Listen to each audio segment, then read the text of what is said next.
ஐஸ்வர்யா கருத்தரித்தல் மையங்களில் ஜனவரி 30 முதல் பிப்ரவரி 5 வரை இலவச ஆலோசனை மற்றும் சிகிச்சைகளில் மாபெரும் சிறப்பு சலுகை. நீங்கள் முயன்றால் முடியாது ஒன்றுமே கிடையாது.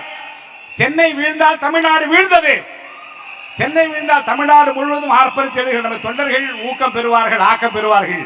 ஒரு உண்மை சம்பவத்தை சொல்கிறேன். 72ஆம் ஆண்டு லயோலா கல்லூரியில் ஏழை மாணவருக்கு மதிய உணவு திட்டம் என்று ஆரம்பிப்பதற்காக நான் இயக்கத்திலே சேர்ந்திருந்த அந்த காலத்தில் புரட்சித் தலைவர் எம்ஜிஆர் அவர்களை அழைத்து வருவதற்காக திட்டமிட்டேன். அப்போது இந்த காவல்துறை வந்தது. என்னை பார்த்தார்கள். புரட்சித் தலைவர் எம்ஜிஆரை அழைக்கக்கூடாது என்று சொன்னார்கள். நிகழ்ச்சி நடத்தக்கூடாது என்று முதல்வர் விரும்புகிறார் என்று சொன்னார்கள்.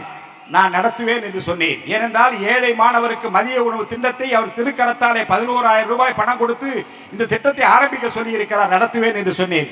வேலை கிடைக்காது, எதிர்காலம் பாழாகிவிடும், ஒன்றுமில்லாது போய்விடுவீர்கள் என்றெல்லாம் மிரட்டினார்கள். ஆனால் நான் சொன்னேன், நிச்சயமாக விழா நடக்கும், இதோடு படிப்பே முடிந்தாலும் பரவாயில்லை, நான் அவர் பக்கம் நிற்பேன் என்று சொன்னேன்.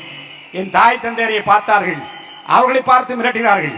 உங்கள் மகன் எதிர்காலம் பாதிக்கப்படும், குடும்பமே பாடாக போய்விடும், அடுத்தடுத்து குழந்தைகள் இருக்கிறது, யோசித்து பாருங்கள் என்று மிரட்டினார்கள். என் தாய் தகப்பன் சொன்னார்கள், என் மகன் திருடன் என்றால் திருத்திக் கொள்ள சொல்கிறேன், என் மகன் கொலைகாரன் என்றால் அவனை நீங்கள் நிச்சயமாக தண்டனை கொடுக்கலாம், எந்த தவறும் செய்யாமல் ஒரு தலைவர் பின்னாலே போகிறான் என்பதற்காக மிரட்டுகளே, ஆனால் என் மகன் செய்வது நியாயம் என்று அவன் பக்கம் நிற்போம் என்று தாயும் தகப்பனும் சொன்னார்கள்.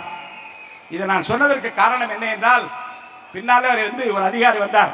என்னை தனியே அழைத்து கொண்டு போனார். லயோலா கல்லூரி வளாகத்திலே இருக்கிற தனி அறைக்கு அழைத்து சென்று உட்கார வைத்து அரை மணி நேரம் என்னை மிரட்டினார். என்ன சொன்னார் என்றால், ஏம்பா நீங்கள்லாம் படித்தவங்க, நீங்கள்லாம் விவரம் தெரிந்தவர்கள், எதற்காக இந்த நடிகர் பின்னாலே போகிறீர்கள் என்று என்னை கேட்டார். என்ன கொள்கை தெரியும், என்ன கோட்பாடு தெரியும் என்று கேட்டார். நான் அமைதியாக கேட்டுக் கொண்டு விட்டு ஒரே ஒரு பதிலை சொன்னேன். பொது வாழ்க்கைக்கு வருகின்றவர்கள் நல்லவர்களாக இருக்க வேண்டும். நான் ஒருவரை நல்லவராக பார்க்கிறேன், அது புரட்சித் தலைவர் எம்ஜிஆர்.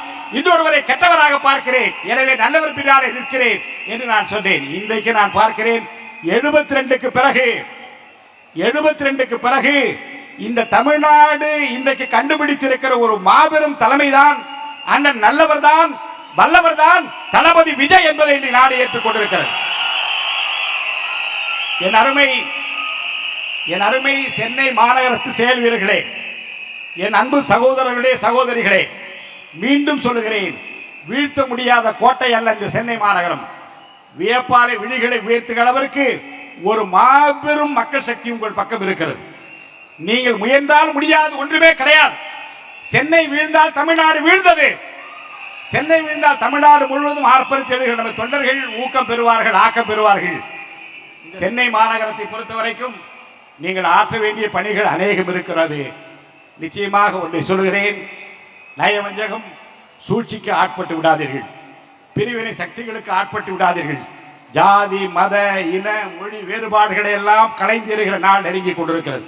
நம்மை பொறுத்தவரைக்கும் பிறப்புக்கும் எல்லா உயிர்க்கும் என்ற அடிப்படையில் எல்லோரையும் சமமாக பாதித்து சமூக நீதியை நிலைநாட்டி இதுவரை இந்திய துணை கண்டம் பார்த்திராத ஒரு நல்ல முதலமைச்சரை, நேர்மையான ஒரு முதலமைச்சரை, ஒரு நல்லவரை, வல்லவரை ஆட்சி கட்டிலே அமர்த்துற வரைக்கும் ஓயாது உழைப்போம் வாருங்கள் என்று நான் சூளுரைத்து இந்த வாய்ப்பிற்கு வணங்கி விடைபெற்றுக் கொள்கிறேன். நன்றி, வணக்கம். ஐஸ்வர்யா கருத்தரித்தல் மையங்களில் ஜனவரி 30 முதல் பிப்ரவரி 5 வரை இலவச ஆலோசனை மற்றும் சிகிச்சைகளில் மாபெரும் சிறப்பு சலுகை.